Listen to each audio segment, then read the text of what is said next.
Friends, ఇది వచ్చి pregnancy సిరీస్లో ఎపిసోడ్ 5 అనమాట. 4 అయితే లింక్ కింద ఇస్తాను, క్లిక్ చేసి చూసేయండి. స్టార్టింగ్ నుంచి చూడండి, అప్పుడే మీకైతే అర్థమవుతుంది. 4లో చెప్పాను కదా, మా అక్క అలాగే మా తోడుకోలు ప్రెగ్నెంట్ ఉన్నారు అని.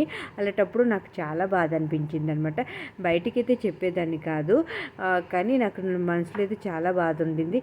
నా తర్వాత పెళ్ళైన మా తోడుకోలకి అయితే ప్రెగ్నెన్సీ వచ్చింది, ఇంకా నాకు రాలేదనుకుని చాలా బాధపడేదాన్ని లోపల.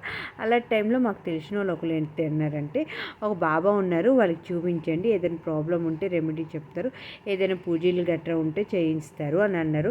ఇలాంటి వాటి అయితే నన్ను నమ్మను, కానీ వాళ్ళు చెప్పారు కదా అని ఒకసారి చూపిస్తామా, వాళ్ళు చెప్తారు కదా కరెక్ట్గా మనకు ప్రెగ్నెన్సీ వస్తుందా లేదా అని అంటే వాళ్ళైతే చూపించగానే ఆ బాబా అన్నారు, లేదమ్మా తప్పకుండా అవుతుంది నీకైతే, నెక్స్ట్ ఇయర్ లోపల చూడు ఏదో ఒకటి శుభవార్త వింటావు అని అన్నారు.